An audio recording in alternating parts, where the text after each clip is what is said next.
us, why is the judge allowing the affidavit to be released? Well, part of the affidavit, as Scott said so clearly, because he says there's a compelling public interest in knowing. This is the magistrate judge who decided to say, yes, you FBI can be granted this search warrant. So this is the magistrate judge who has seen the supporting documents, including what we're all waiting for now, which is, of course, the affidavit.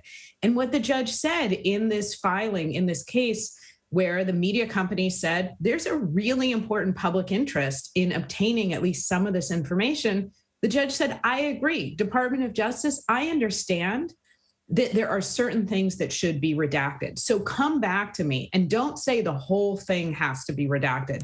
Don't say that we can't see any of it, but come back to me and do exactly what they did yesterday, which is redact part of it and tell me why. It looks like the magistrate judge yesterday, because of the speed of his ruling, basically accepted all of the redactions and the reasons for that.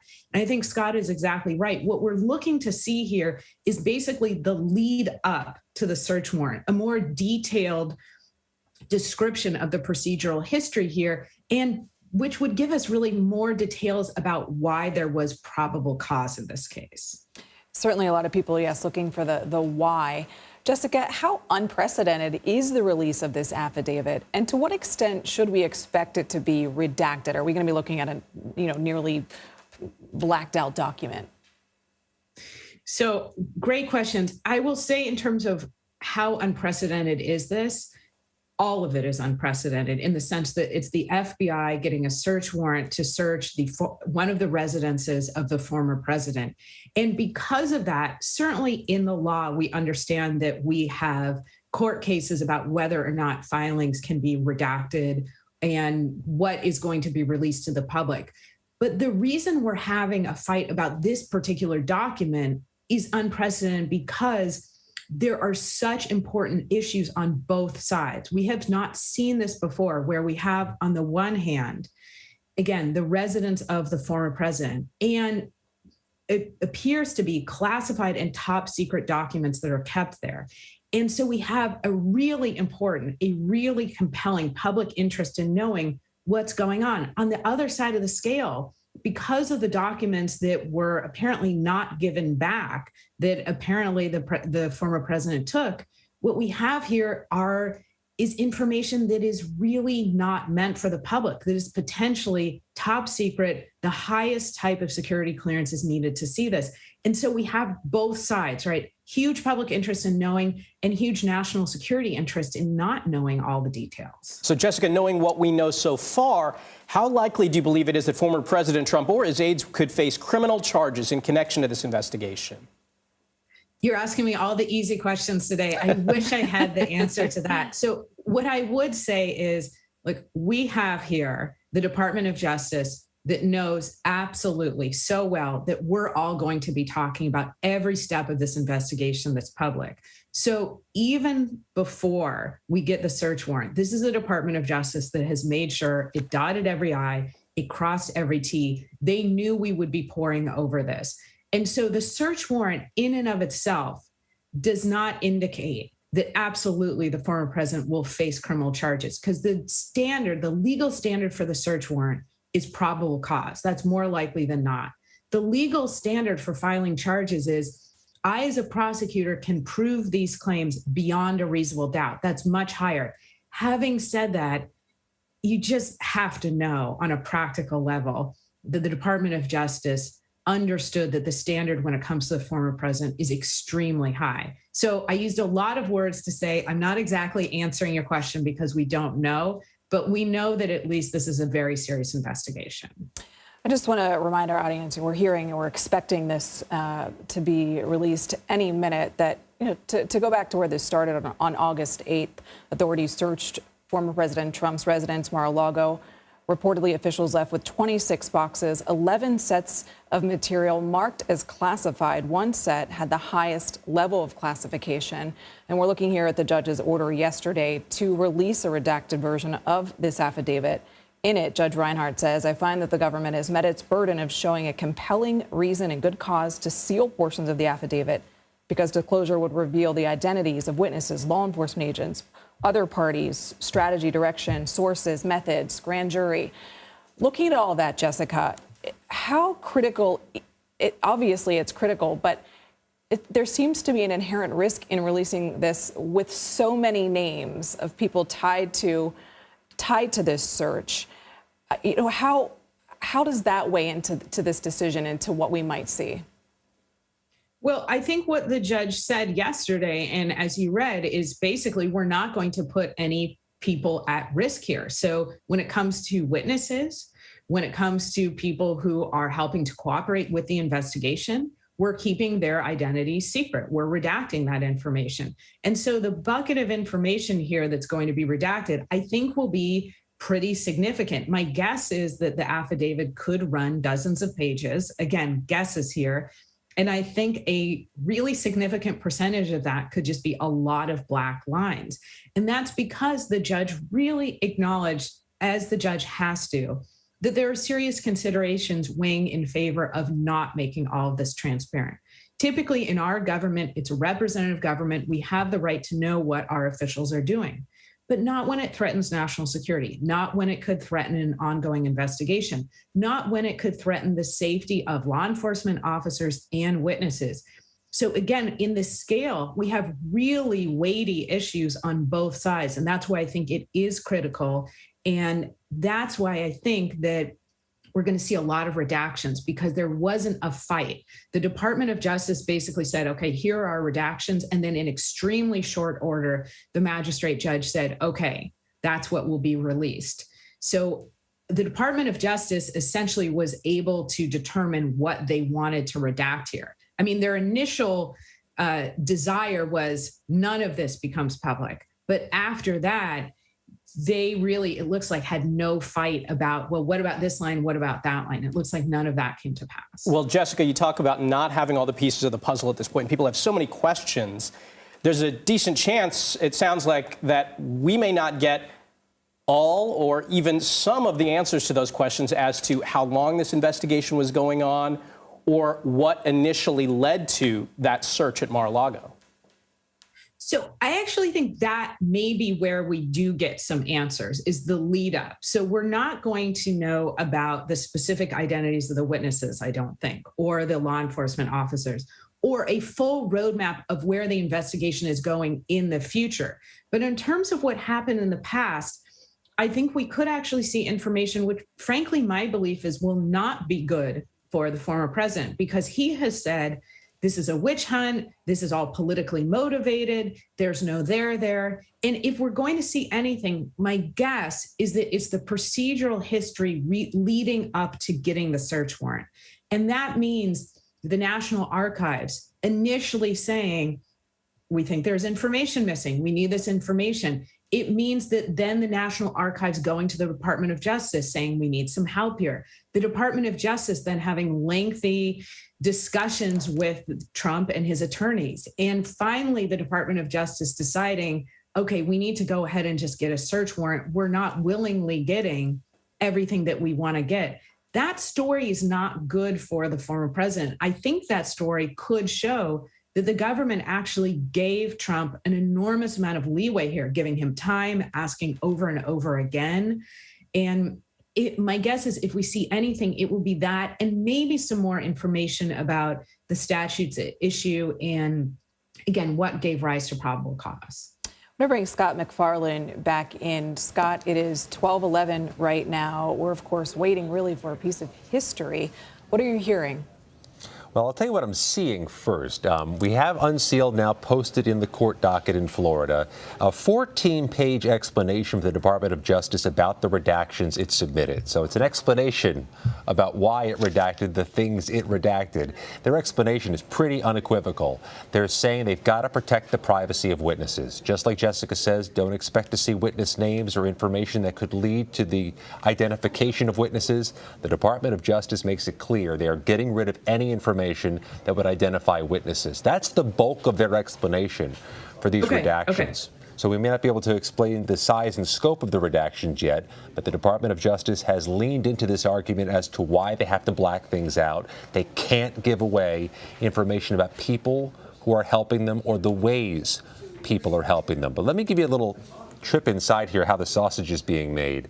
Not only is there a federal courthouse in West Palm Beach where reporters are staked out, including our reporters, there's an online federal court system docket system. It's called PACER, and people across America, across the world, can log into PACER at any time to check the docket in any federal court case. So at this point, for the first time I can remember in 2 decades of playing with the PACER system, it's sluggish and near breakdown because I think there's such a heavy traffic volume on this website at this moment as everybody tries to pull the record off of the PACER system. And by the way, I should note this, it's a footnote, but let me mention it. Every time you search the PACER system, you have to pay for it, $1 or $2 every time you search a docket. I think at this point, before the day's over, we'll be able to pay off the national debt, the number of people clicking through this site trying to find this affidavit. That's assuming that people can actually get to these documents. It sounds like it's extremely busy right now. But what I want to ask about is if the Justice Department is providing this list, 14 pages of explanations as to why they're redacting these names, it does sound like, to a certain degree, that indicates that they're going to comply with what the judge has said, and they're going to offer details. They're just going to remove these names if the focus seems to be on why they're redacting specifically the names. Yeah, I don't see in this 14-page explanation an explanation for why other things are being blacked out, although if this is any indication, the 14-page memo the Department of Justice submitted to the judge has things redacted also. So they also may be trying to get rid of sequential information or specific grains of detail about what they found or what led them to go on that site on August 8th to search a former president's home. But it could be imminent, but here's the thing. What the court said, and what the court said was there's a deadline of 12 p.m. Friday for things to be provided to the court. Doesn't mean the court has to act by noon on Friday. The court, as often is the case, if not as always is the case, moves at its own time frame. And we wait for the court. I just want to turn back to Jessica. Jessica, I just want to read a post on Truth Social, which former President Trump now uses. He called the Justice Department and the FBI staff, this was this morning, political hacks and thugs who had no right under the Presidential Records Act to store Mar-a-Lago and steal everything in sight, including passports and privileged documents. You are, of course, a lawyer. If you were Trump's lawyer, what are you thinking right now? I'm thinking he should stop talking. I'm thinking that this is not helpful. And what I also do want to remind people of is we hear very different statements from Trump and his attorneys out of court than what we hear inside of court. And sometimes we don't hear anything. So for instance, they didn't join in this motion. They did not join the media corporations to say, yes, unseal this information, show that it's all a witch hunt. Instead, what they filed is this separate civil case, which I think they have now just a few more days to try and solve the problems, where it was a Trump-appointed federal judge who basically said, I don't understand exactly what you're asking for. I'm not sure I understand your theory. Please come back again, have your attorneys properly sign certain documents. There were a lot of procedural problems with that particular filing. But looping back to the main point, which is, yes, we do hear statements from the former president and his attorneys outside of court. Let's focus on what they say inside of court under oath when you have a different level of, well, I will say different punishments that can occur as a result of, for instance, filing a frivolous suit or not being forthcoming with the court. I'm thinking back to, frankly, discussions that we had right after the election, where there was a lot that was said outside of court, how the election was stolen, how it was rigged. But then inside of court, during the filings that you have to send, again, under oath, under penalty of perjury, oftentimes we did see a very different tone. And in the places where we didn't, some attorneys have faced sanctions. I'm thinking of Sidney Powell. I'm thinking of Rudy Giuliani.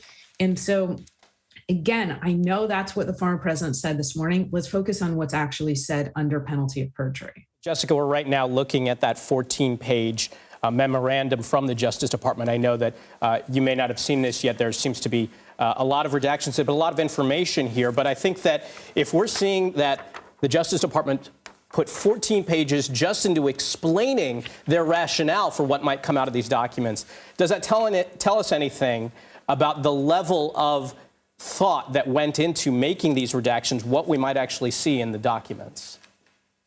So in part, I think that's right. And in part, I think because the Department of Justice apparently did give such detailed reasons for why each redaction occurred, at least with respect to the witness identification, I think that's why we saw the magistrate judge essentially accept wholesale their proposed redactions, because they did go through, it looks like line by line, person by person, fact by fact, and explain why those redactions had to occur.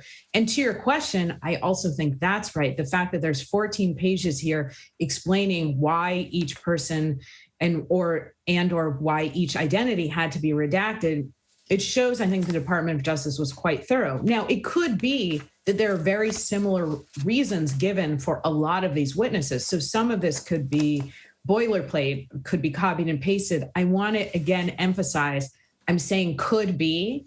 This is guesswork. We're speculating on the parts of this that are redacted. And that's what happens with redactions, right? And that's the point of a true redaction. We're not supposed to be able to, it's not supposed to be a wink and a nod where we're supposed to be able to piece together the part that's blacked out. We're really not supposed to know for good reason. We're just hearing now that we do have the document. We are waiting to get it. And I know you haven't seen it yet either, Jessica. And while we sort of wait to get it in our hands and look the document over, it's 12:18. We're getting it now. What sort of appeals might we see from any sides in this? So once it's out, of course, it's hard to appeal this particular portion, but you could certainly see the media organizations appeal and say, well, there should have been more that was unredacted. And so you could see fights about that.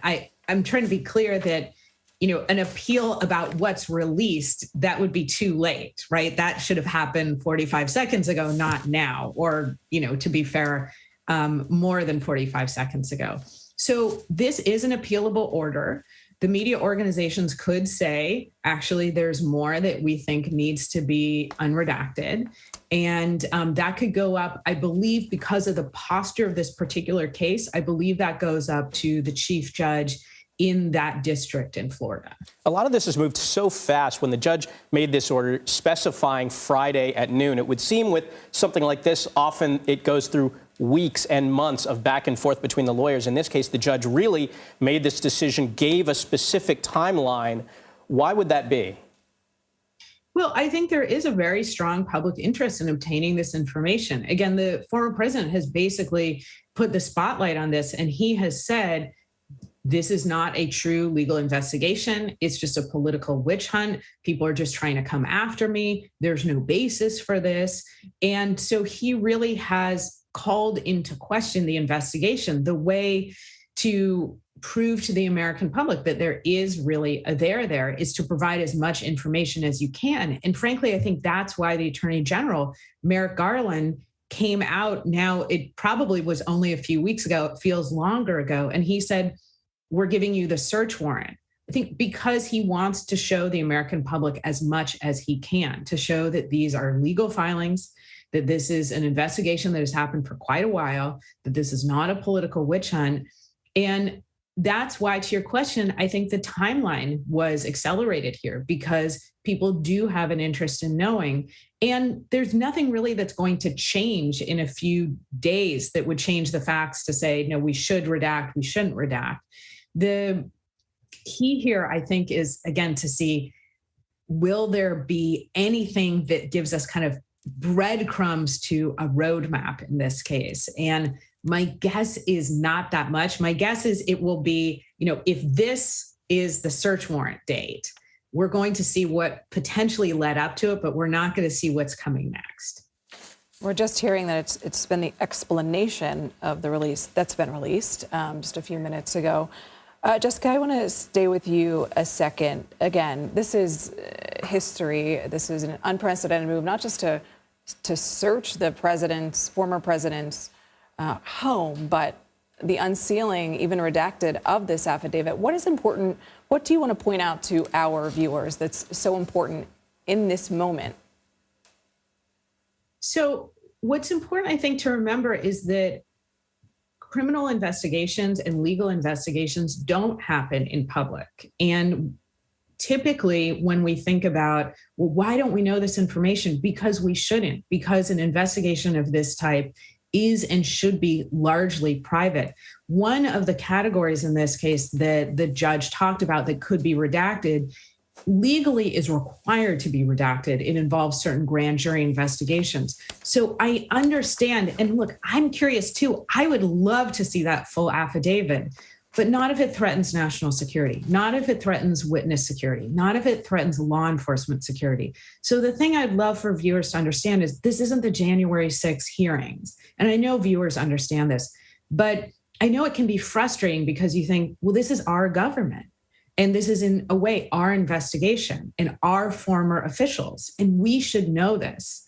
And the answer is that that's not how these investigations work. And so I think we're going to see, frankly, much more than we typically do. Typically, this type of information, if it comes out at all, I believe would come out in a trial when you're exchanging evidence right before you actually go to trial. And so, again, I know there's the feeling of, well, these are our documents. Why can't we see them? That's part of what this whole case is about, that allegedly the former president had documents that maybe he or others should not have had and that we shouldn't be seeing. And that's why there's this tension between what's public and what's private. I want to bring Scott McFarland back in. Scott, I know you are looking over these documents right now. At this point, what can you tell us you're seeing? Let's start with this. We're getting a lot of documents and a lot of updates from the court. We do not have the affidavit released yet. It's not posted publicly, hasn't been released at the courthouse. But we can update you on what we have. We have an indication in one of the most recent filings, just unsealed or just posted, that this FBI affidavit is at least 78 paragraphs long, because we list in some of these other records that have been released this afternoon all the paragraphs in which redactions have been made. So if it's at least 78 paragraphs long, looking at, a document that's likely dozens of pages long in itself. The Justice Department is emphatic and unequivocal as it explains why it's doing its redactions, that it's concerned about civilian witness safety. That's driving them, but also agent safety. None of this is happening in a vacuum. Not only is there clearly an ongoing investigation, but we're also in a threat environment and at a politically toxic moment where people are subjected to threats for simply participating in investigations. This is the moment the FBI is trying to navigate its way through, and the court's trying to navigate itself through. There's concern about witness safety or participant safety from the search. That seems to be driving the lion's share of the redactions, according to what we've seen so far. That's a good point, the safety of law enforcement officers doing just their job. Scott, you're, of course, there in Washington, D.C. As everyone waits for this official, redacted, unsealed affidavit of the former president's home, what's the feeling there? What's the chatter there? Washington, D.C. is a bit of in recess mode right now. It's a Friday in August, which means, other than me and the crew, it's pretty much a ghost town. But members of Congress are watching this closely. It's not lost on them what happened on Tuesday. Democrats won a seat in a special election they weren't expected to win, that no poll showed them leading in.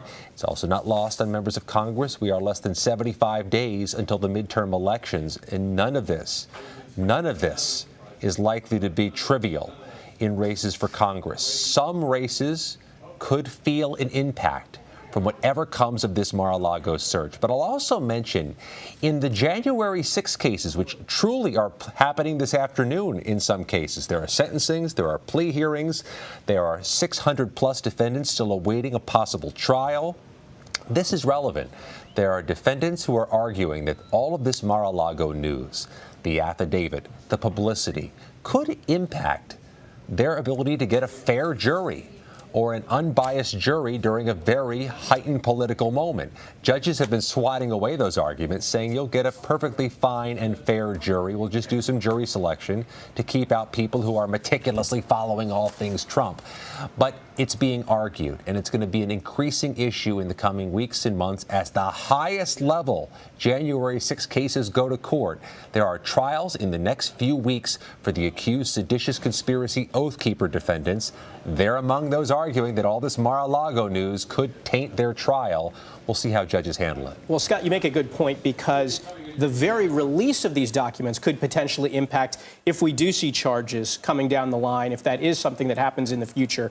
Is it possible that the actual release of these documents could play a role, could be brought up in any future cases? Yeah, and I think you're going to see defense lawyers clinging to what they can to try to get cases delayed. It's kind of the default position of defense attorneys in some of these high-level Capitol riot cases, is to get the trial delayed, let things fester for a while or cool off for a while. Perhaps they think that increases their odds of getting a jury that's sympathetic. No evidence, no empirical data that shows that's true, but this is another thing to grab to. Tell you what, we do think we have the unsealed affidavit now. I'm going to take a look through it and get back to you in a few moments, but we have a 38-page affidavit with redactions. The naked eye shows a good number of redactions. I'm going to take a look at it right now. Great, Scott. We will come back to you shortly. We hope to get it in our hand as well. Jessica, I'll turn back to you, and hopefully you can speak to this question, but we know the former president is considering a second run in 2024. Of course, you probably haven't had a chance to look at this affidavit we're just getting yet, but how might this play for him in his, possible next run? So just briefly, I'm scrolling through the 38 pages now, and it looks like, in terms of just what we've been talking about, the lead up to how the search warrant was actually obtained and why, there is a good deal of information here. And it looks like a lot of what we're seeing in this case is the negotiations, is the National Archives saying to the former president, we really need this information. The National Archives, then, again, I'm looking very quickly, but then the National Archives saying, I think we have to refer this to the Department of Justice, then begins a whole new round of negotiations. So it looks like what we're seeing here is the lead up, as we've been talking about, to why there was probable cause in order to obtain that search warrant. And then later in the document, later in the 38 pages, that's really where the blackouts start to occur, which is really exactly, again, what we were discussing before, which is what we have here, I think, in the beginning of the 38 pages, again, just scrolling very, very quickly, is the background, right? How we got to point A. But what we're not going to see, and I think for very good reason, as you discussed with Scott and as we discussed earlier, is what could happen next and the roadmap for where we are going. It looks like the redactions really stop right around the time that the court then starts discussing again why there was the need to unseal this information. So again, eyeballing it, the 38-page document, it looks like the first part is largely unsealed, and that's the lead up to how do we get to probable cause?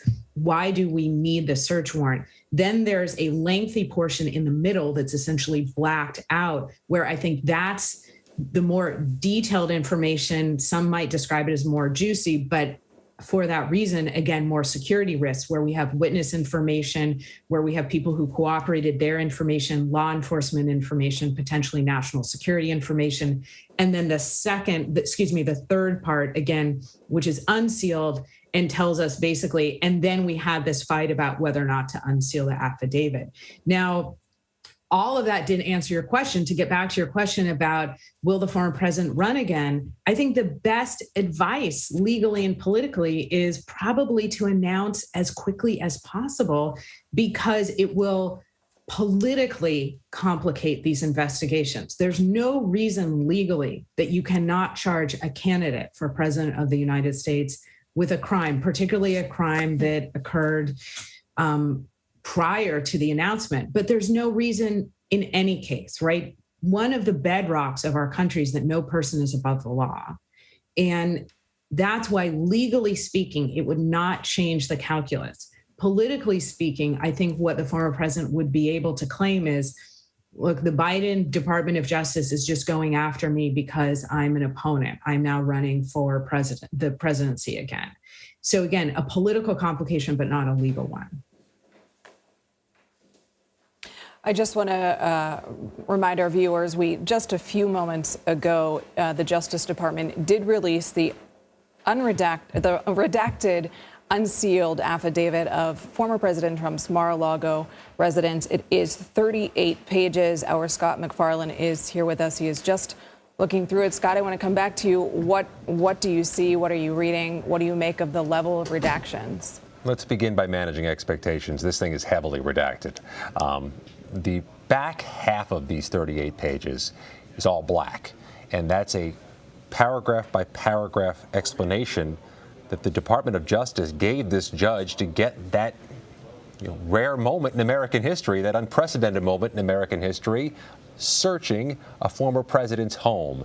The conclusion of this affidavit uses the language one would expect in an affidavit to execute a search warrant. It says there's probable cause that exists to believe, quote, evidence, contraband, fruits of crime, and other items illegally possessed in violation of U.S. code will be found at the premises being Mar-a-Lago. They make clear what we knew already to a degree, that the interest was because of those 15 boxes. This began because of the 15 boxes that the National Archives had announced it was pursuing early this year. According to the affidavit that the agent or agents submitted, they believe the storage room in the former president's residential suite, which in the affidavit is referred to as Pine Hall. We've heard it previously referred to as 45 office, the 45th president, and other spaces within the premises are not currently authorized locations for the storage of classified information. So they make it clear in the affidavit, as they would likely argue, that the former president didn't have authorization to have the material he had, they say, in the 45 office in Pine Hall at Mar-a-Lago. But all the sequence of events and sequence of allegations that come before that reference are blacked out. I would say this is an early estimate. At least half of this thing, if not more, is blacked out, and really the meat of it is all redacted. There are some attachments at the back of this affidavit, some of the communication back and forth between the U.S. government and the Trump legal team. These are correspondences that didn't surprise us. We've heard about these before. A large chunk of this, the meat of this thing, is invisible. I just want to hold up a few pages here for our audience. This is what some of the pages do look like. Some are completely redacted. Others towards the beginning, not so much. But again, about 5-10 minutes ago, the Department of Justice did release the redacted, unsealed affidavit of President Trump's Mar-a-Lago home. His home was searched on August 8th. Many of us, of course, remember that day. Historic in so many ways. Officials left with about 26 boxes, 11 sets of material. And right now we want to take you to a CBS News special report.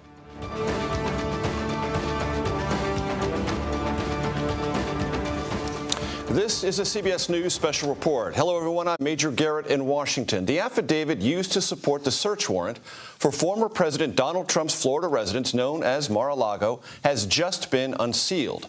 The judge who approved that warrant ruled yesterday that the affidavit could be released after officials removed or redacted, that's the term, certain sensitive information. The Justice Department argued that releasing any portion of this document or the document in full could compromise its investigation.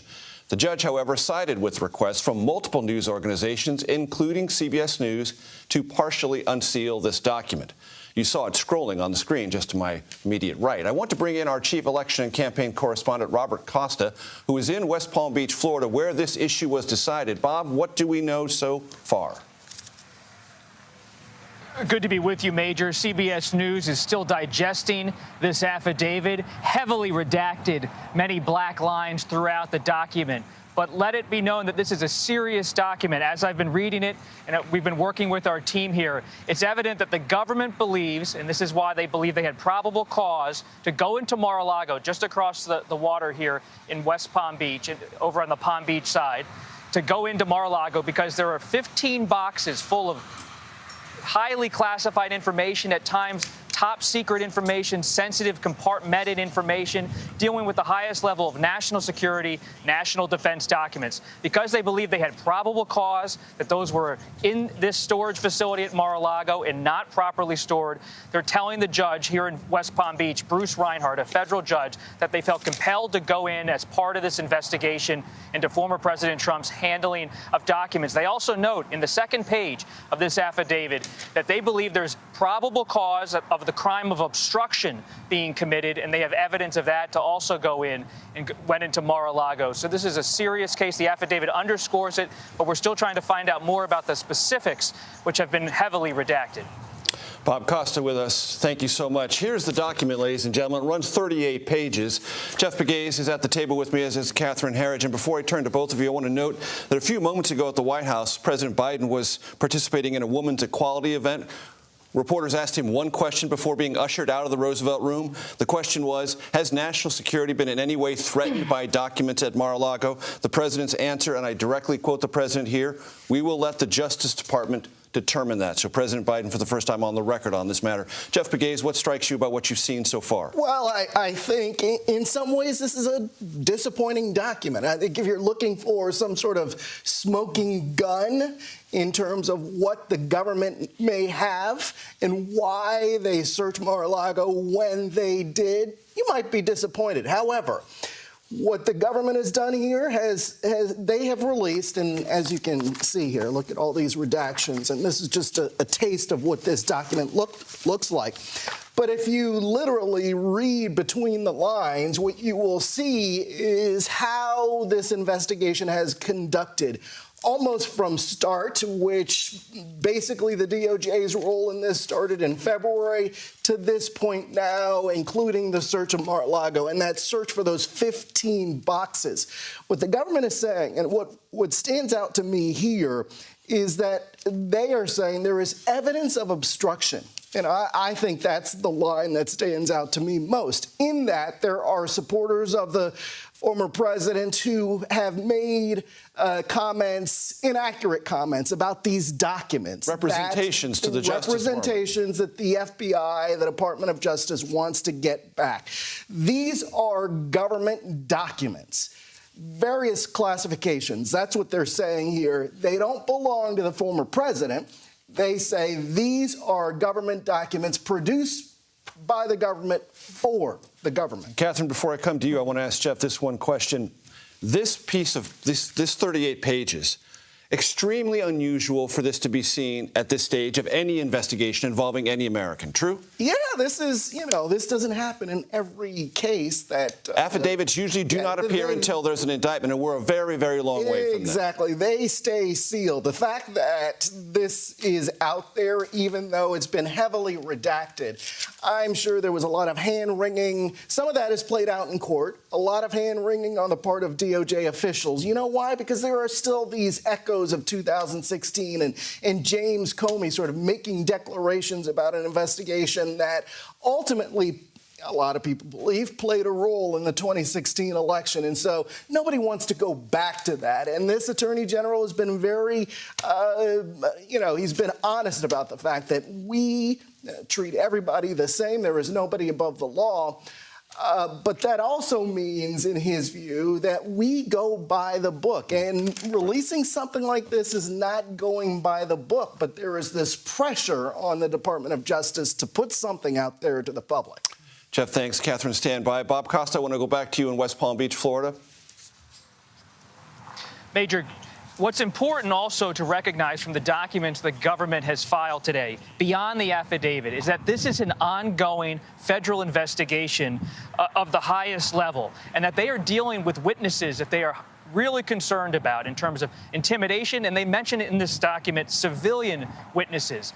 And there has been a lot of reporting at CBS News and elsewhere about how the Mar-a-Lago property, employees, people who had access to former President Trump's inner circle, visitors to that property, may have left it vulnerable to foreign actors, to anyone with ill intentions. And what the federal government is saying here, even though it's a heavily redacted document, this is an ongoing investigation with many witnesses across complicated fronts around the former president. And that's why they're so hesitant to give more information about the details of what they're learning from specific people who might be vulnerable to some kind of attack or criticism and the intimidation factor. Bob Costa, West Palm Beach, thank you. Catherine, many of us at CBS, myself included, are experienced going through documents like this, but few have your area of expertise and experience going through this.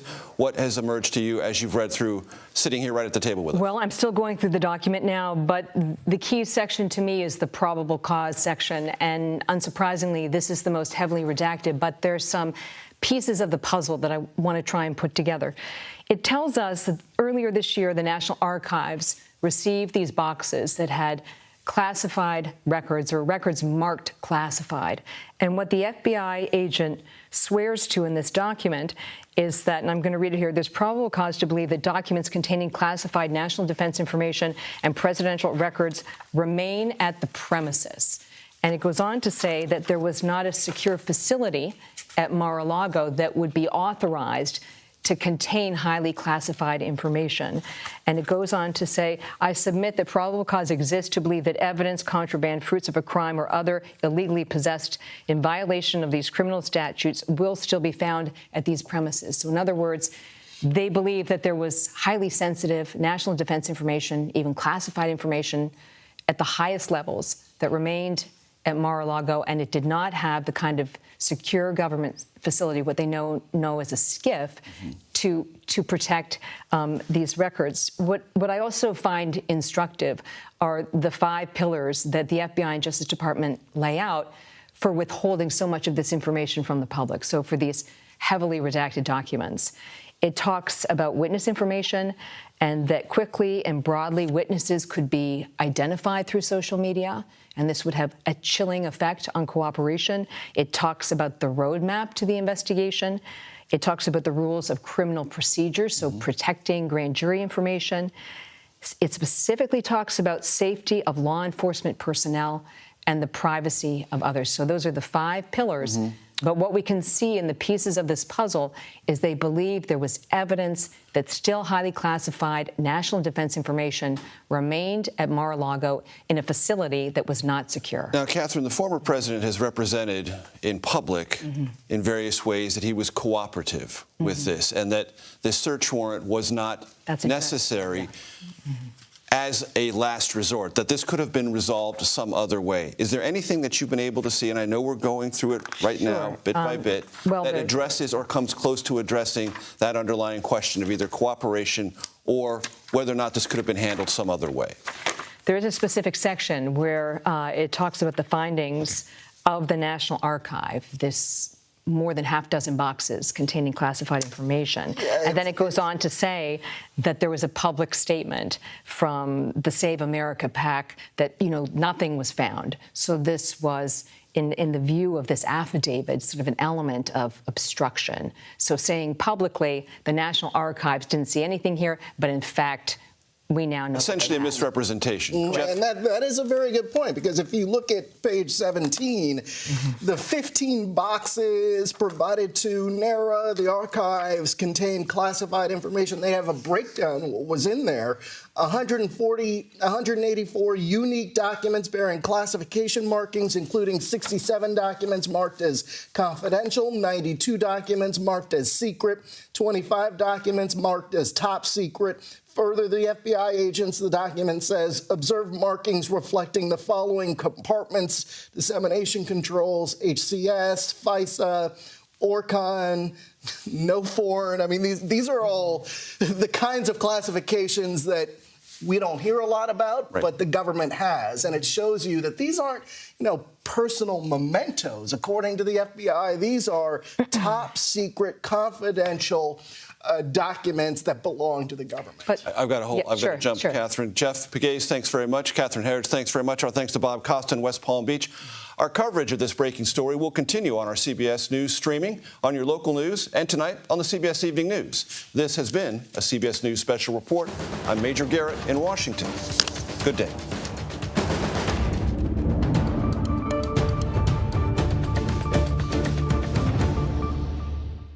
And we are following breaking news. The Department of Justice has released a redacted version of the affidavit justifying the search of former President Trump's Florida estate. A Florida judge ordered the document to be made public by this afternoon. Judge Bruce Reinhart ordered the document released Thursday. A coalition of media organizations, including CBS News, urged for the release of the affidavit to provide additional context to the public about the unprecedented search. The Justice Department has argued the redactions they believe would be necessary to protect the integrity of their criminal investigation would render the document, quote, meaningless. CBS News congressional correspondent Scott McFarland joins us now, and CBS News legal contributor Jessica Levinson is also here with us. Now, Scott, I know you have been poring over this document, as have we. What stands out to you in this affidavit? What have we learned? Well, it's easy to focus on what's not in there because so much has been redacted, but let's take two paragraphs in particular that are unredacted and look a bit closer. First of all, the final argument, the conclusion of this affidavit, says something never before said in American history, that about a former president of the United States home, quote, probable cause exists to believe evidence, contraband, fruits of crime will be found at the premises. So we can mark this day as something that we've never seen before in U.S. history. But I'm actually fixated now on paragraph 47, and you heard Jeff and Catherine reference this a few minutes ago. This is where they explain what the FBI says it found in those 15 boxes that were at Mar-a-Lago the National Archives was pursuing earlier this year. Inside those 15 boxes, according to this newly unsealed affidavit, there were 184 unique documents bearing classification markings, including 67 of them marked as confidential, 92 marked as secret, 25 marked as top secret. What's more, according to the affidavit, several of the documents contained what appeared to be the former president's handwritten notes. That provides a bit of perspective and context to the significance of these records, and what the FBI is arguing shows that the records should not have been at an unsecured location or a location with the security measures that only Mar-a-Lago has in place, that doesn't have the type of security protocols, security enhancements you'd find at the National Archives or at the federal government facilities. That's what we see as unredacted, but pretty much everything in between those paragraphs is blacked out. The probable cause, what the government found that necessitated this unprecedented search. Now, we also want to bring in CBS News chief election and campaign correspondent Robert Costa. He joins us now. Now, Robert, I know you've been going over these documents. Despite the fact that there's some significant redactions, there's still a lot of very compelling information in there. There is. Good to be with you from here in West Palm Beach. As I look across the water here, I can almost see Mar-a-Lago, where just weeks ago FBI agents arrived, search warrant in hand. This affidavit provides the foundational evidence, though heavily redacted, of the rationale and reason for why the Justice Department felt compelled to go inside. And as Scott outlined, there was a belief based on evidence, probable cause, that these documents, highly classified, top secret, sensitive, compartmented information from the defense and intelligence realms of the U.S. government was being stored improperly at Mar-a-Lago with potential vulnerabilities to foreign actors or those with ill intentions who got into the property somehow. And we're also seeing from this affidavit, again, though redacted, a glimpse into an ongoing federal investigation.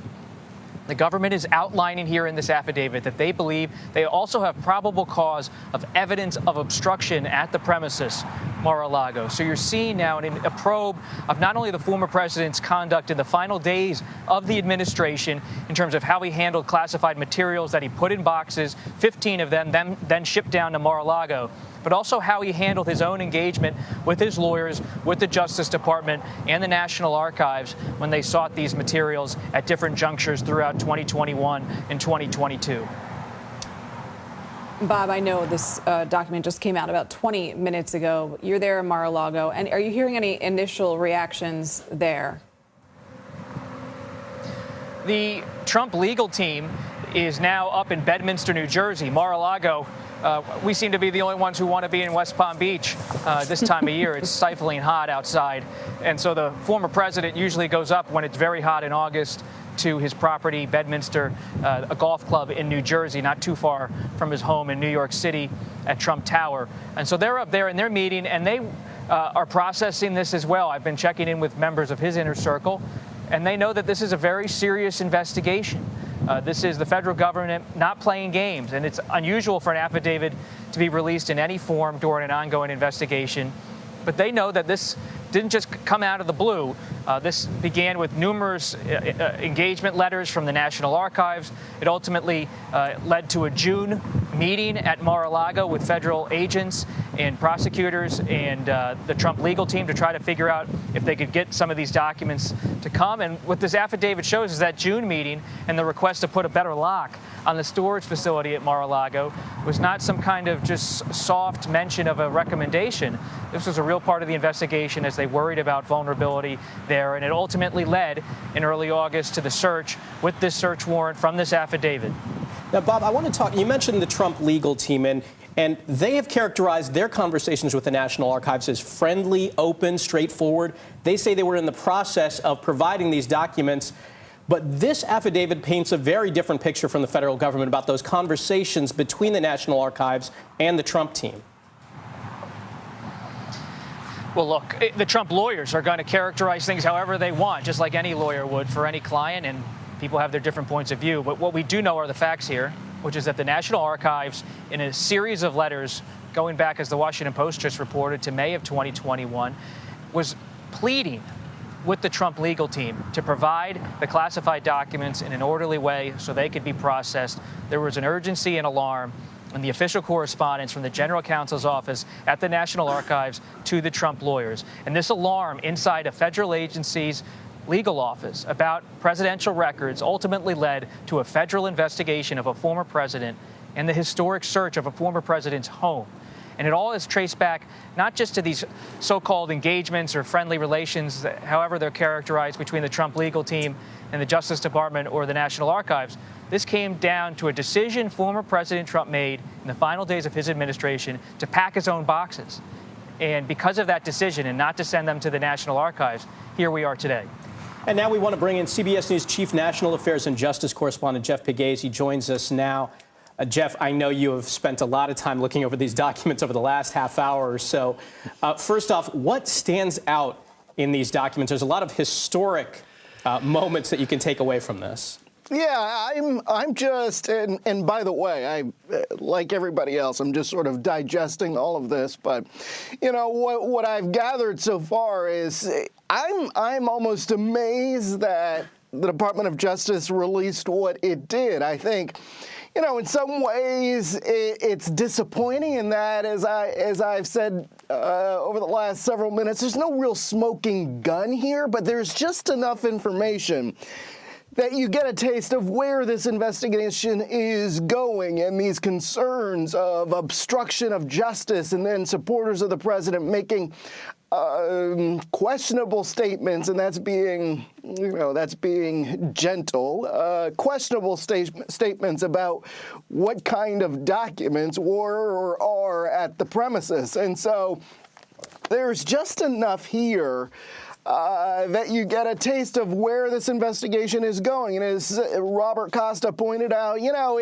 the Department of Justice has sort of bent over backwards to accommodate the former president. And I say that because had that been you or me with some of these documents, they would have swooped in a long time ago. But there was an effort to work out some sort of arrangement with the former president, but it just didn't happen.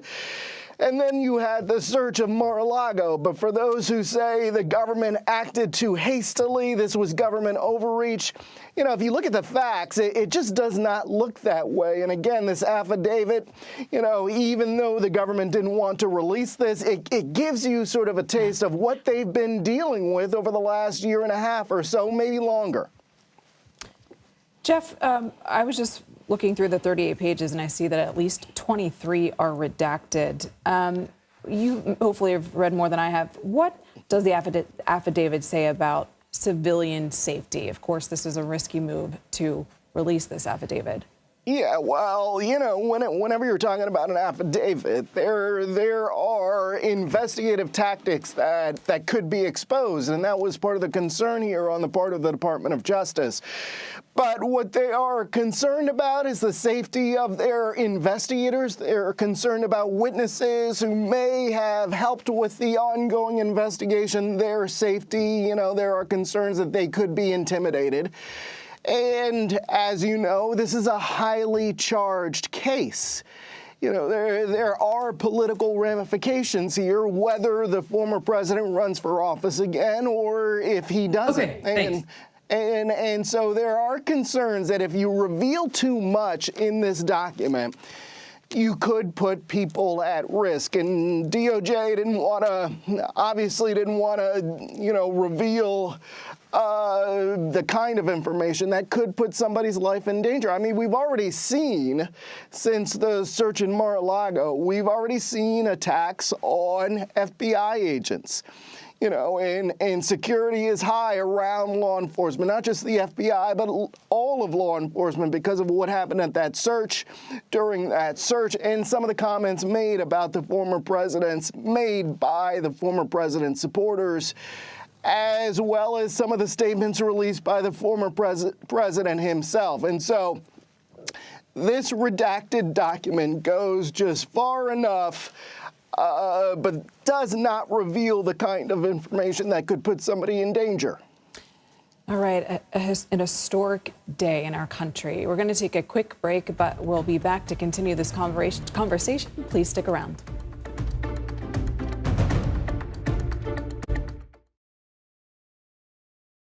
CBS News Sunday Morning with Jane Pauley on CBS.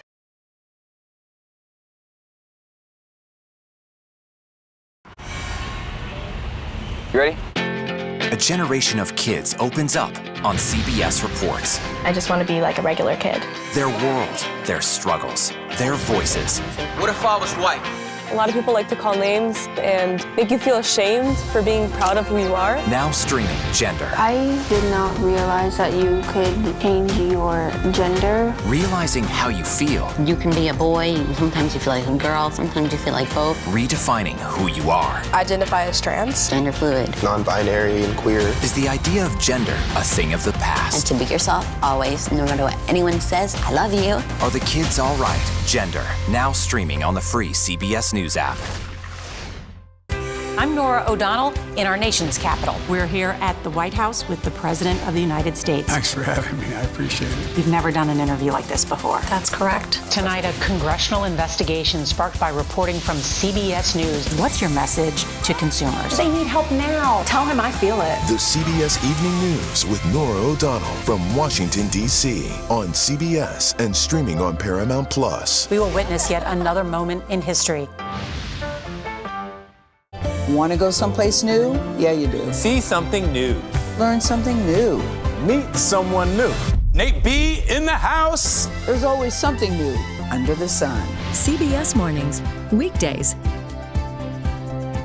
When weather is about to get extreme. We're talking about hail, we're talking about tornadoes, damaging wind. Every second counts. Let's now take a look at what that really means to you. That's why CBS News and the Weather Channel have come together to bring you virtual weather technology so advanced, so real. We can show you what it's going to look like when the storms come through. You'll see what will happen, where it will happen, before it does. Feel the forecast on CBS News. Time to get prepared.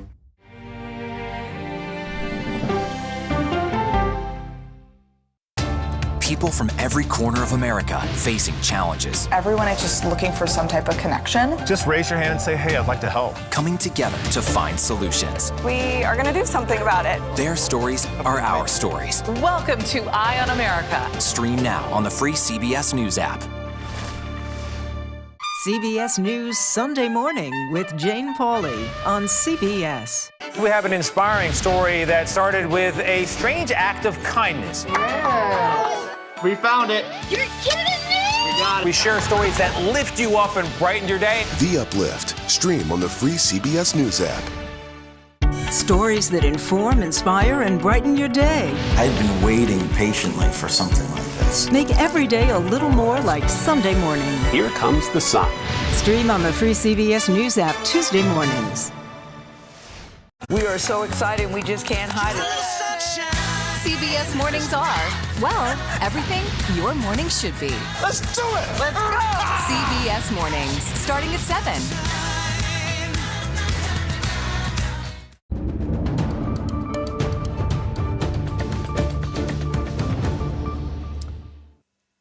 For those just joining us, the Justice Department has just released a document that was used to support the search warrant for former President Donald Trump's Florida headquarters. The judge that approved the warrant ruled yesterday that the affidavit could be released after officials removed or redacted certain sensitive information. The Justice Department had argued that releasing the document could compromise its investigation. The judge sided with requests from multiple news organizations, including CBS News, to unseal the document. We have team coverage: Scott McFarland, Jessica Levinson, Robert Costa, and Jeff Pegues. Let's start with you, Robert. Hopefully you've had some time to look through the 38 pages. I see at least 23 have some sort of redaction. But what sticks out to you? Well, so much sticks out. I want to read something from page 30 of the affidavit. Premature disclosure of the contents of this affidavit may severely jeopardize its effectiveness and the investigation's effectiveness by allowing criminal parties an opportunity to flee, destroy evidence stored electronically and otherwise, change patterns of behavior, and notify criminal confederates.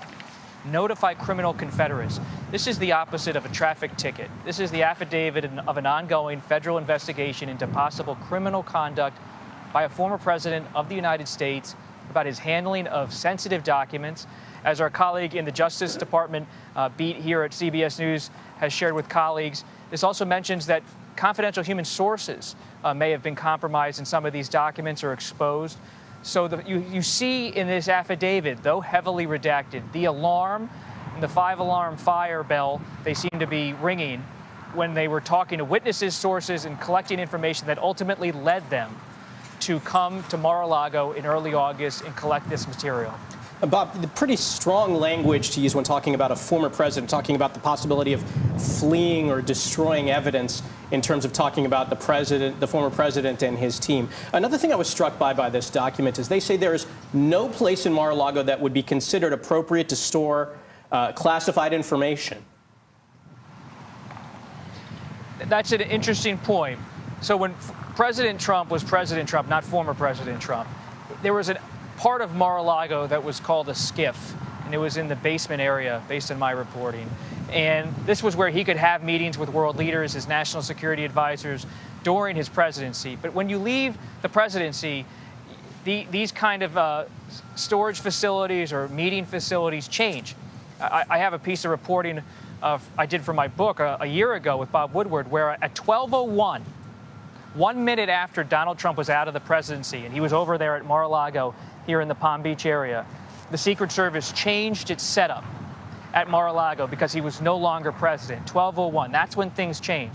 And when things like that change in terms of the Secret Service setup, what also changes is the ability of someone to carry around highly secretive, top secret, classified information.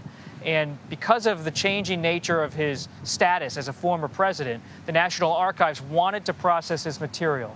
And what the Justice Department is saying in this affidavit is that they believe they have probable cause that he might have committed a crime or others around him might have committed a crime in holding this material back and not storing it properly. All right, Bob, thank you. We know you have to run. We're going to turn now to Scott McFarland. Scott, I guess to sort of a basic question, but again, sort of important. What is the process that a president should follow with these sorts of documents when he or she leaves the White House? And these documents belong to the United States government. The records that go through the Oval Office belong to the United States government. And there's a codified system in place for that to happen. The National Archives made pretty clear when it announced that it was seeking those boxes from Mar-a-Lago in January 2022. And in this affidavit, the Justice Department makes clear what happened here is not only unorthodox, but it's improper. But something else is unorthodox that I can't get past. You know, we have this affidavit, these 38 pages, much of it redacted. We usually don't see search warrants or affidavits until a case is filed in federal court, be it a civil case or a criminal case. As somebody who often, bird dogs the federal court docket looking for interesting cases and interesting news, the first place I'll go is for the affidavit, because the affidavit spells out, often bluntly, explicitly, what crime the investigators think happened and what evidence they have to believe so. But we usually can't look for those until a case is filed. Now, the affidavit is the storytelling mechanism. It has the narrative. We are gravitating towards affidavits because they're plainly written and they explain what's going on. Other case filings don't. In this case, we're looking at an affidavit before any case has been filed or unsealed, civil or criminal. So it's a matter of trying to decode and deduce, but all this, no matter what we see in black and white in this affidavit, is premature because no case has been announced, if any case has been filed. Scott, we've talked about what is contained in the affidavit, but what about what was redacted? Do we know anything about the nature of those redactions and why that took place? Yeah, about 2/3 of the section on probable cause is redacted. The probable cause is just what I explained. It's the narrative. It's the storytelling, for lack of a better phrase, where the federal agents explain why they're doing this, why they want to search a property, and what evidence they have to justify the search. You know, whenever the United States government wants to search someone's property, their land, their home, or their phone, their physical property, they need a judge to sign off on it. This affidavit, 38 pages, was compelling enough to get a magistrate judge in the Southern District of Florida to sign off on something that no judge has ever signed off on before, the search of a former president's home. But timing is important here. Let's look at the timelines. This search warrant affidavit, which the prosecutors wanted to keep sealed, which the federal agent said needs to be sealed to protect the investigation and protect witnesses, was the search warrant and affidavit that led to a search that was below the radar on August 8th. You'll recall, this thing began in the late morning, it wrapped up around dinner time, and for the balance of that day and that evening, no one off-site knew it was happening. Word had not gotten out. These agents, were told, didn't show up in the windbreakers the federal agents often wear. They were wearing polo shirts. They might have looked like typical visitors to Mar-a-Lago. It was the former president who announced this search was going on. So for the better part of that day, the federal agents were doing a good job keeping everything happening that day under the radar. And they want to keep this affidavit sealed now to protect this investigation. It was Donald Trump who announced this to the world. And it's been Donald Trump, among others, who's saying they want to see the affidavit unsealed. The media consortium that sued to get this unsealed also made that argument. Judicial Watch, a conservative activist group here in Washington closely aligned with the former president, at least politically, also were part of this suit to get this thing unsealed. It's possible Judicial Watch or some surrogate of the former president or some media outlet responds to this affidavit saying, no, we want more of it unsealed. We want to see more. There is a general tendency, if not protocol, in the federal court system to go towards transparency. The public has a right to know. This is highly important. This is high profile. That may happen later today. That may happen over the weekend or in the weeks to come. I want to stay with you, Scott, but read to our audience a post from former President Trump just moments ago on Truth Social. He says, affidavit heavily redacted, nothing mentioned on nuclear, a total public relations subterfuge by the FBI and DOJ, or our close working relationship regarding document turnover. We gave them much. Judge Bruce Reinhart should never have allowed the break-in of my home. He recused himself 2 months ago from one of my cases based on his animosity and hatred of your favorite president, me. What changed? Why hasn't he recused himself in this case? Obama must be very proud of him right now. What's your reaction to the comments from the former president? Boy, that's also unorthodox. Anybody who's the subject of a search warrant, whose home is subject to a search warrant, potentially facing a civil or criminal case in the future, would be advised by his attorneys not to say anything, because what you say can be subject to the investigation or subject of the future case. And I'll note we've already seen that today.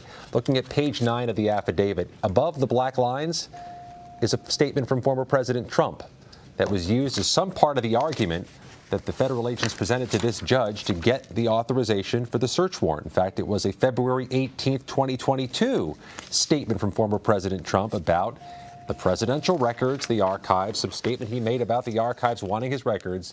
That was part of the argument made successfully by the Department of Justice to secure this search warrant from the federal judge. So the more statements the president makes, potentially the more heartburn is felt by his legal representation. That's just another unorthodox item in a day full of things we've never seen before. We've seen unsealed, an affidavit to search the home of a former president, and we've seen the phrase in that affidavit, fruits of crime, that the FBI or the federal agent said likely existed at a former president's property. I want to bring in Jeff Pegues now to talk with us about this. Jeff, you've been going over the documents as well, and you have said that while there isn't a smoking gun that you see in this affidavit, there is some significant information. What stands out to you from this document? Well, frankly, I'm starting to digest what the former president said on Truth Social, where he said, we gave them much. He didn't say we gave them all. And that's the issue here is, yeah, there were some boxes turned over, but part of the reason we're talking about this affidavit is because the FBI, the Department of Justice, felt like there was still more there and unsecured. And you had members of the Trump orbit saying that they'd turned everything over, the government didn't find anything.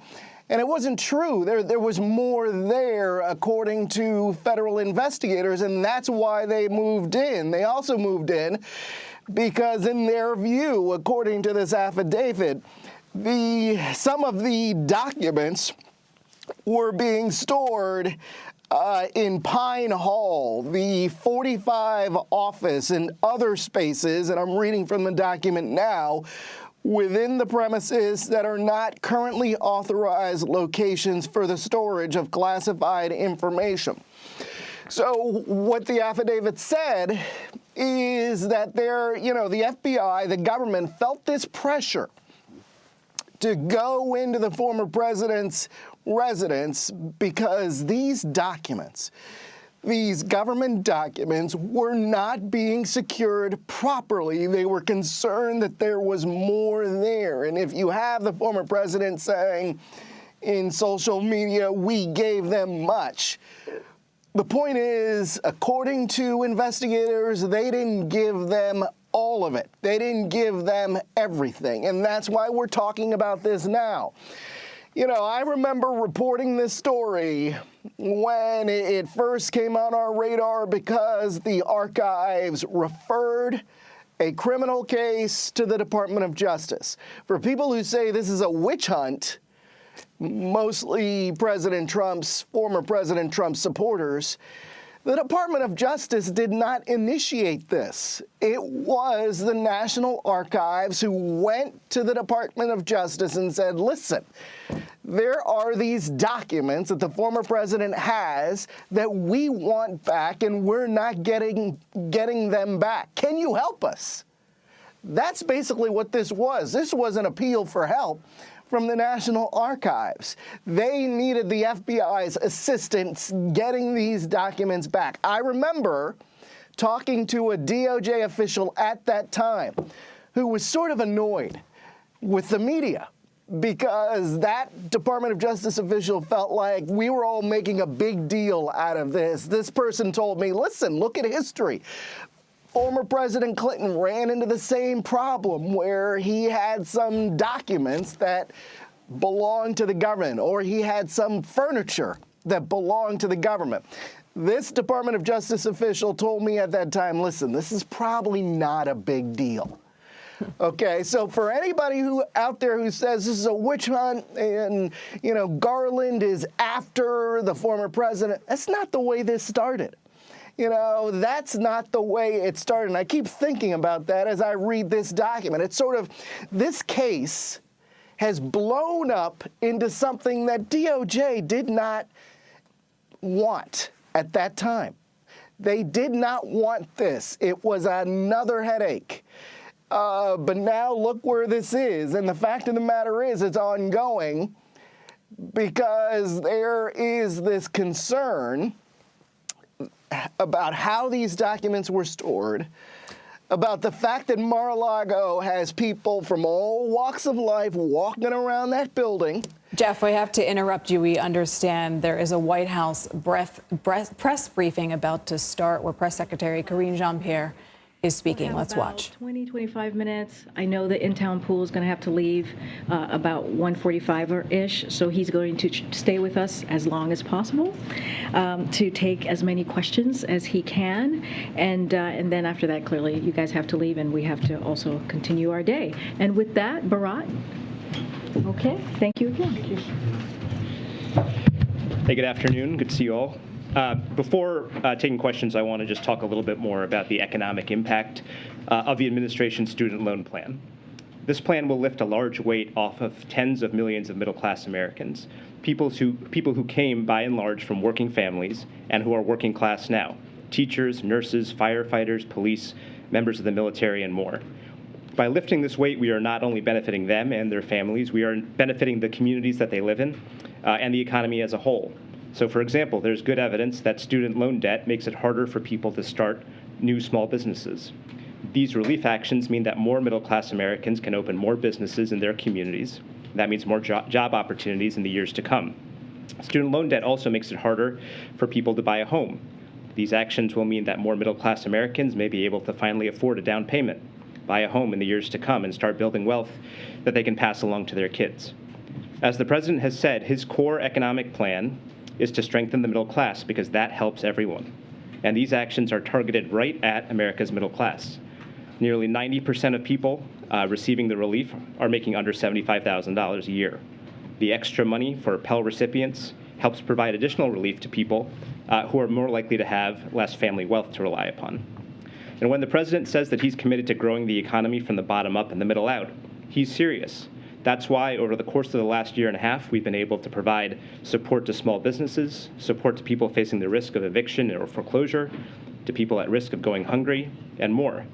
It's why the president's infrastructure bill is focused on creating hundreds of thousands of good-paying jobs, nearly 90% of which won't require a college degree. And it's the reason why our economy has roared back, and the unemployment rate now stands at a historic low, even as the economies of other leading countries are faltering. So this plan is working, and the student loan relief is the next part in it. With that, I also want to address an issue that I know has been coming up recently, which is the cost of this proposal. Our estimate is that the debt relief proposal will reduce average annual receipts in the student loan program by about $24 billion a year over the next 10 years. So the way to think about this is that because we are providing debt relief, reducing the outstanding balance for some people, eliminating it for other people, that means we're not going to be collecting certain amount of payments that we otherwise would have been collecting, and that totals about $24 billion a year on average over the next 10 years. So let's put that $24 billion in context. That represents 1.5% of the deficit reduction that we are projecting for this fiscal year before the announcement.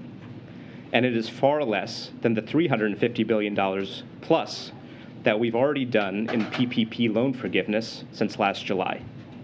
Now, consistent with long-standing budget practices and consistent with the comments that I made on Wednesday here, the official budgetary score will be produced by the Education Department and the Office of Management and Budget in the coming weeks. And actually, the Office of Management and Budget is going to be putting out more detail on this process and how it's slightly different than the preliminary estimate that I provided later today. So with that, happy to take questions. Okay. All right, guys, we're going to take as many as possible. Morning. My first question is, thanks for the number. Why was this a number that we didn't have the past couple days? Yep. And then this modeling is based off of, you said 75% of people taking advantage of the program. If 75% of people, if 25% of people aren't taking advantage of the program, do you consider that a flaw in the program? Would you consider the program a success of that number? If you can talk us through this. Sure. So look, we have to make an assumption about how many people take advantage of the program in order to provide this preliminary estimate. The reason that we chose 75% is that it's broadly speaking in line with the take-up rate of the most similar Education Department initiative that we could find. In other words, there was another Education Department initiative in the past that was supposed to provide targeted debt relief to a set of borrowers who were eligible for it, and roughly 75% of the borrowers in that particular program took advantage of it. Now, we are hoping to get as close to 100% as possible, but we, for the purposes of putting out a preliminary estimate on this, we had to choose a number, and we felt like 75% was the most defensible. As for why you're getting it today, you guys asked us for it, so we're providing you with information. Good. So the way you're explaining how this is being paid for, how you just went through this, the $24 billion per year, are you considering? There was a bit of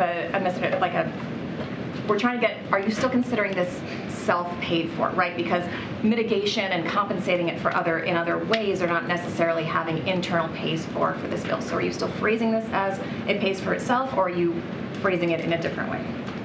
What I would say is that, yes, this is paid for. It is paid for and far more by the amount of deficit reduction that we're already on track for this year. Like I said, we're on track for $1.7 trillion in deficit reduction this year. That means, practically speaking, compared to the previous year, $1.7 trillion more dollars are coming into the Treasury than are going out. And we're using a portion of that, a very small portion of it, to provide relief to middle-class families consistent with the president's plan. So yes, we consider it fully paid for.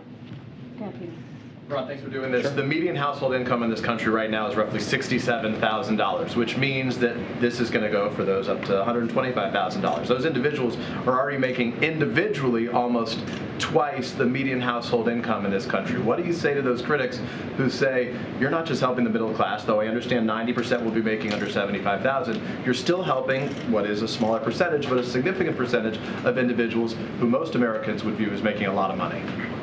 Sure. So look, in our view, as you noted, nearly 90% of the benefits go to people making under $75,000 a year. And our view is that the folks that you mentioned, under $125,000, they are middle-class families.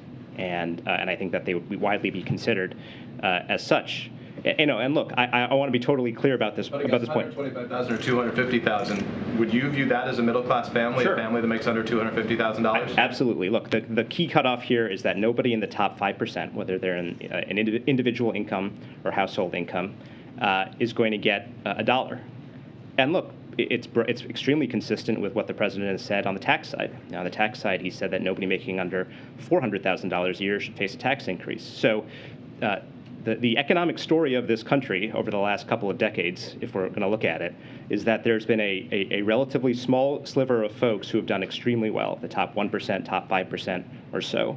And our goal was to make sure that people below that, the bottom 95%, get a little bit more relief, get a little bit more breathing room, and that's exactly what this policy does. But by the way, targeted even more narrowly than that, primarily, overwhelmingly, to people making under $75,000 a year. And to follow up, if I can quickly, the White House yesterday was pretty vocal on Twitter, which it isn't always, criticizing some of the critics of this program, Marjorie Taylor Greene, Matt Gaetz, among them, saying how much money they received in PPP loans in the past. I think you would agree that there is a difference between a loan program as it existed, which was conceived to be, the PPP program that was conceived to be forgivable, assuming you spent a majority, I think 80%, on the payroll, as opposed to these loans, which were for individuals with expectation when they made money, they'd be paying it back. So is that a fair comparison, and why?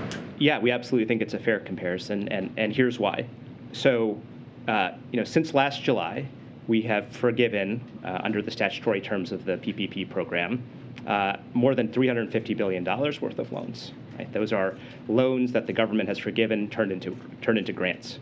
And those are loans, by the way, of up to $10 million per business owner. Now, look, we believe that providing support to small businesses is the right thing to do. We didn't design PPP. Maybe we would have designed it a little bit differently if we were in charge. But broadly speaking, providing support to small business is a priority of the president. But look, has any Republican in the last year stood up and said, inflation is really high, you guys should stop providing this loan forgiveness to PPP recipients?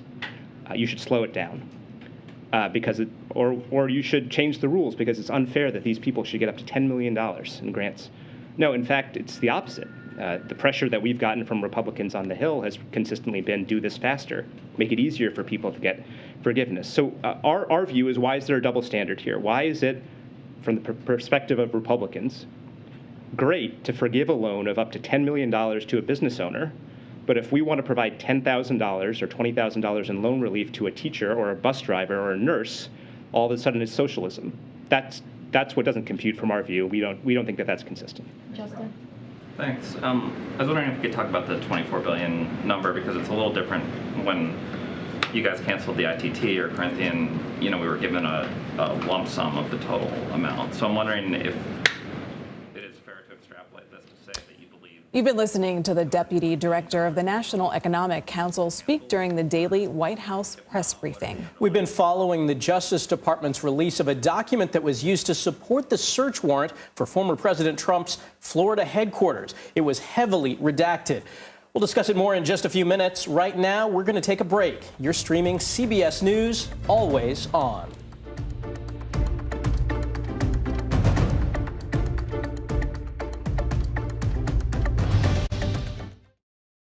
CBS News Sunday Morning with Jane Pauley on CBS.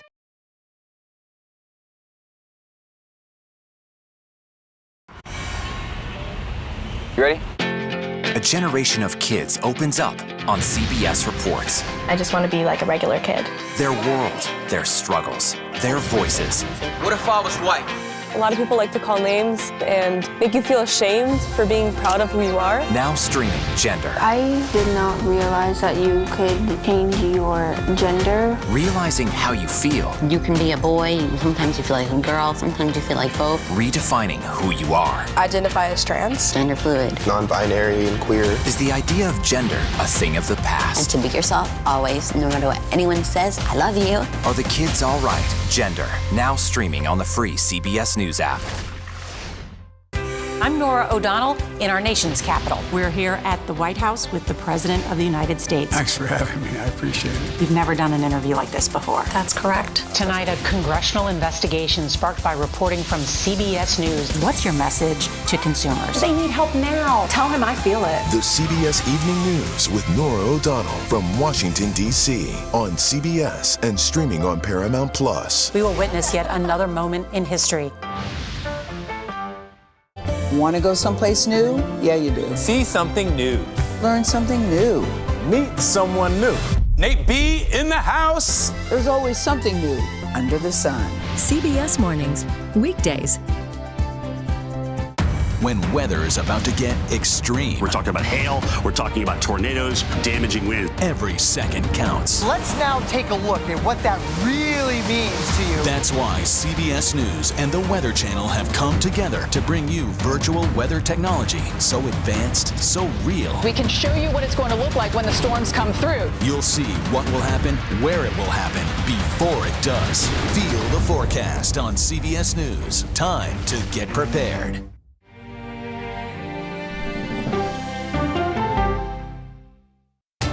People from every corner of America facing challenges. Everyone is just looking for some type of connection. Just raise your hand and say, hey, I'd like to help. Coming together to find solutions. We are going to do something about it. Their stories are our stories. Welcome to Eye on America. Stream now on the free CBS News app.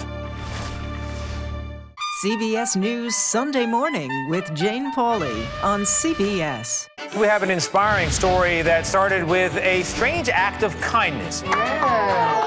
We found it. You're kidding me! We got it. We share stories that lift you up and brighten your day. The Uplift. Stream on the free CBS News app.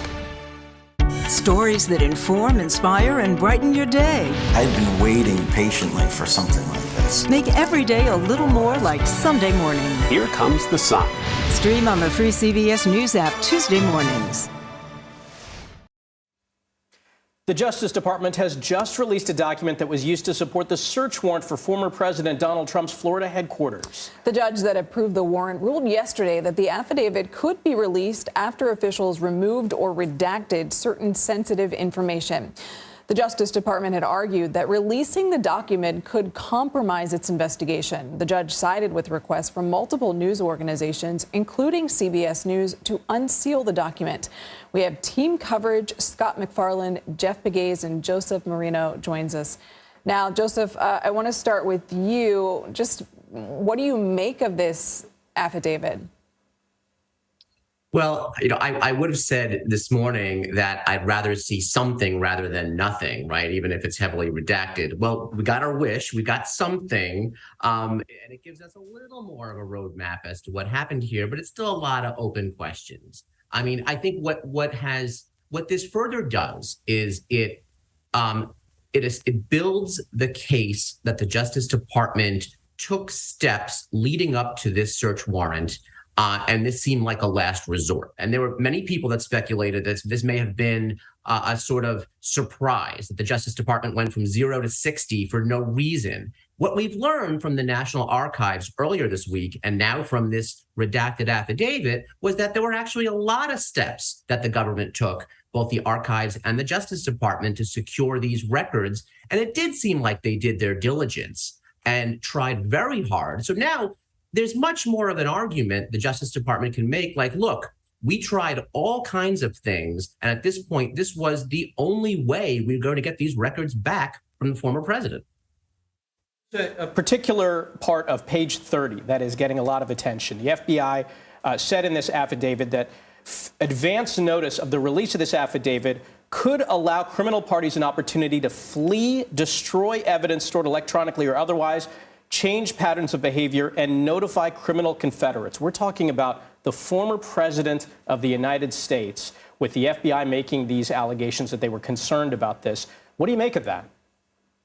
Well, in all fairness, some of that is standard, right? They do have to establish that there's some exigency. Whenever you have a search warrant application, you've got to say part of the reason we need this and we can't rely on a subpoena or some other means is that there's a chance that evidence could be destroyed or moved. So part of that is just standard. However, part of it is also, that's pretty serious, particularly when you're talking about, these aren't just presidential mementos here. These are documents that are classified at the highest levels. So yeah, no, look, it's significant. I think that also this dissolves another argument that's been made by many that this was about sort of, some documents that were no big deal.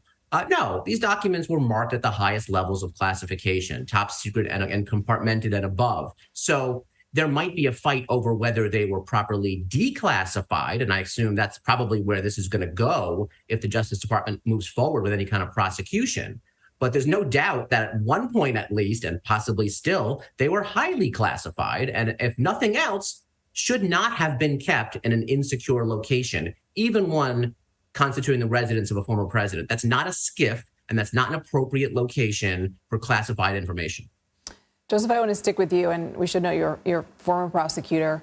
And I don't know how much you can speak to this, but I guess the question on my mind is, why would former President Trump take these documents? Certainly he knew the proper procedure for these types of documents, classified documents, national security potentially.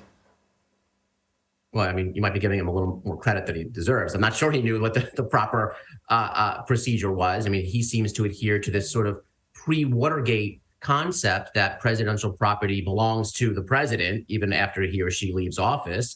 And he also seems to ascribe to this theory that declassification is sort of a, snap of his fingers. There is broad declassification authority for a president, and it's significant. And I think that will be a very significant bone of contention here in this case if it goes further. But I'm not sure that he actually followed the process, and I think that's what's going to come down to. So I think that classification and declassification is a key issue, but what's not really in contention is where these documents were. If there was any kind of legitimate back and forth or confusion or debate about the status of these documents, they should have been held in a more secure facility until that debate was worked out.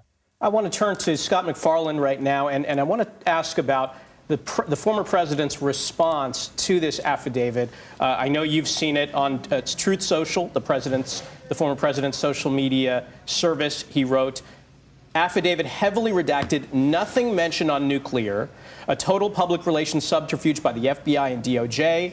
We gave them much, all capital letters. Judge Bruce Reinhart should never have allowed the break-in of my home. Now, we've heard this kind of language from him throughout this entire process. What stands out in your mind when you see the president's response? What stands out is the third line you're showing up there. In all caps, we gave them much. Doesn't preclude that he kept things he was supposed to give them. He didn't give them all, but also that he goes out naming the judge again, first name and last name.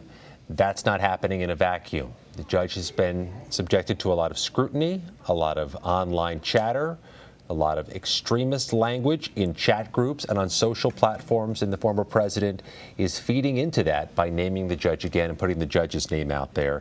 This judge is an officer of the court or a magistrate judge in the Southern District of Florida, and his name is being iterated by the former president in this Truth Social post. I want to mention the reaction we're getting now from Congress as well. The chairman of the Senate Intelligence Committee, Senator Mark Warner of Virginia, has issued a statement about the affidavit release. It says, it appears based on the affidavit unsealed this morning that among the improperly handled documents at Mar-a-Lago were some of our most sensitive intelligence documents, which is one reason the Senate Intelligence Committee has requested on a bipartisan basis a damage assessment of any national security threat posed by the mishandling of this information. You'll recall earlier in the week, some leaders in Congress, including those with a connection to the Intelligence Committee, said they'd like to see what might have been compromised with the nation's intelligence through the potential alleged improper storing and keeping of these records at Mar-a-Lago. That's not the last statement we're going to get today from members of Congress based on what the affidavit said, that there were records that weren't supposed to be at Mar-a-Lago that were there, that were supposed to be properly secured and weren't, and records that clearly had classified, secret, or top secret classifications. This is the start of, I think, going to be a wave of reactions to what the affidavit revealed today. I want to go back to Jeff Pegues. Jeff, if you can just remind our audience, you've been reporting on this since the very beginning, how this started, the role of the National Archives versus the Department of Justice. You know, some on Trump's camp have said it's a witch hunt. Break it down for us. When there is a change in an administration or in government, for example, you know, obviously Joe Biden won the election. Donald Trump has to leave the White House. And so the National Archives begins the process of cataloging everything that the Trump team had, because that is part of history. And some of these documents we're talking about that the former president had, you know, they're government property. It's classified information, top secret information, various classifications. And so whenever you leave office, that is government property. There are some personal mementos, but, you know, as we found out after the search, a personal memento / government document, the former president's passports, were given back to him. But there is classified information, top secret information that belongs to the government that the government keeps. And so that's why we're in this situation. You have the National Archives, who has the job of cataloging that information, making sure that it is in the right place. They referred this case to the Department of Justice because they knew that they didn't have all of the documents, because all of these documents are marked. There are records of them being given to the president when he's president at the time. And so they know what's missing. In fact, they also can figure out who's touched certain documents by fingerprints. And so the case was referred to the Department of Justice, and that's why the FBI got involved. And that's why after several months and numerous back and forths and subpoenas, the FBI took the unprecedented step of going into Mar-a-Lago. And in part, if you look at this affidavit, this is the document that was used to demonstrate probable cause to the magistrate judge, who then approved the search, approved the warrant for the search. On page 2, you know, the former president on Truth Social says there was no discussion of nuclear information. Well, actually, on page 2, there is this talk of national defense information, okay? Classified national defense information that was contained in the 15 original boxes that were given over to the archives. And so in trying to get the warrant to search Mar-a-Lago, the FBI said, listen, we have probable cause. That's the legal term there to justify the search. We have probable cause to believe that additional documents that contain classified national defense information or that are presidential records subject to record retention requirements currently remain at the premises. At the premises in an unsecured manner. And as I've said before, Mar-a-Lago has been a target for foreign surveillance.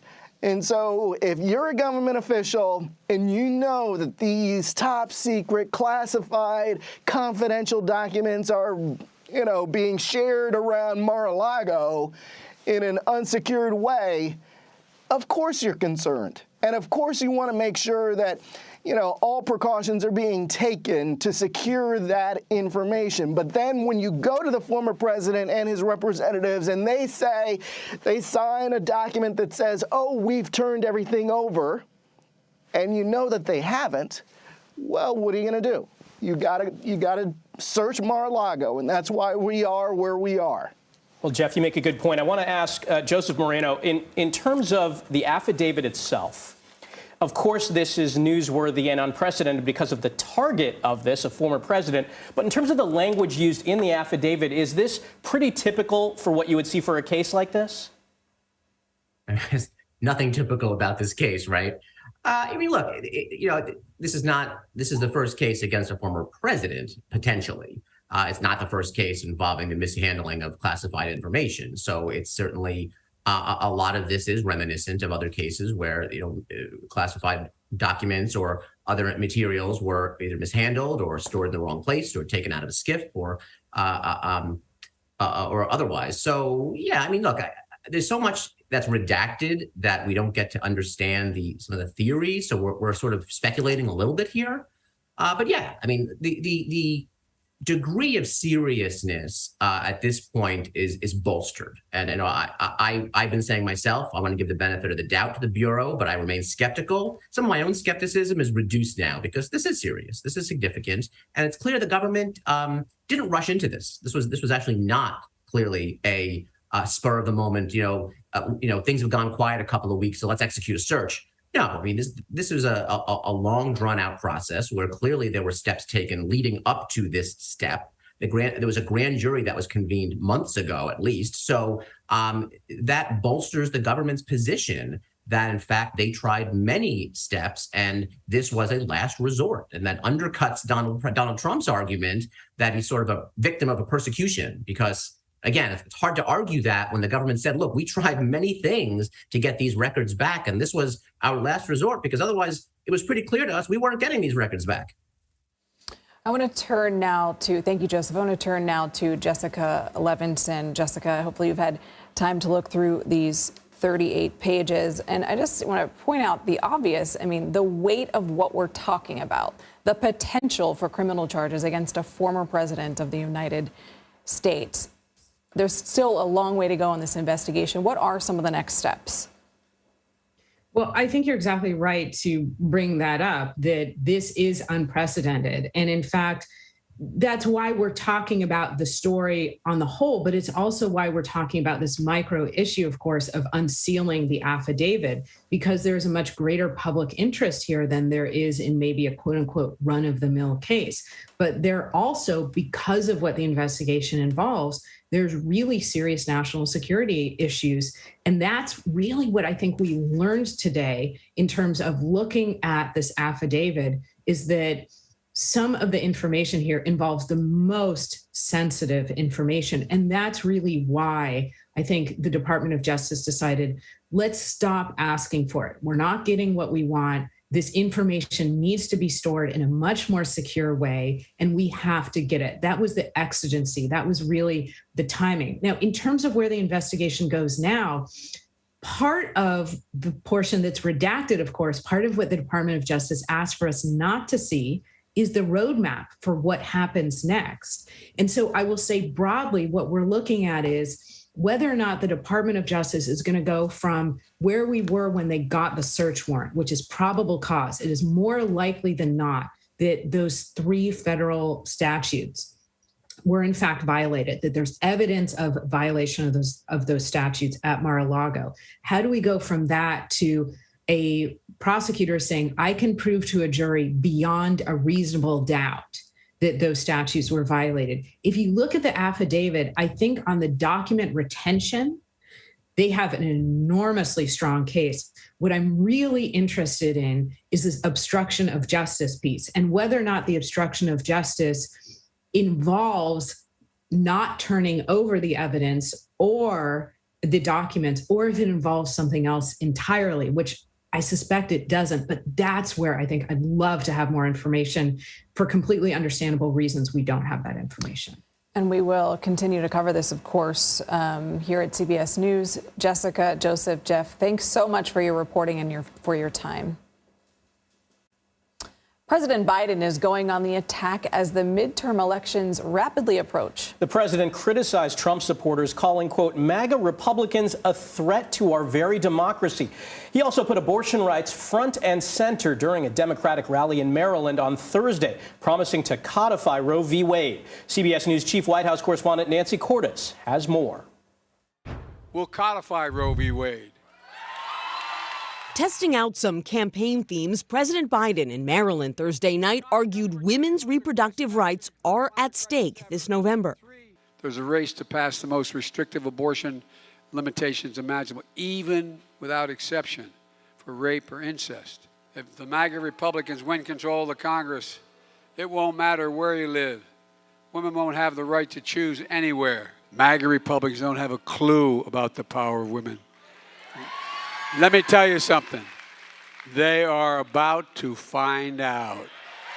In ramped-up political rhetoric, the president took aim at Trump followers, especially those in office. In this moment, those of you who love this country, Democrats, independents, mainstream Republicans, we must be stronger, more determined, and more committed to saving America than the MAGA Republicans are destroying America. With just over 10 weeks to go before midterm elections, President Biden and his party are looking to capitalize on a series of recent policy wins, including the health care and climate change law, gun reform, and the new student loan forgiveness plan.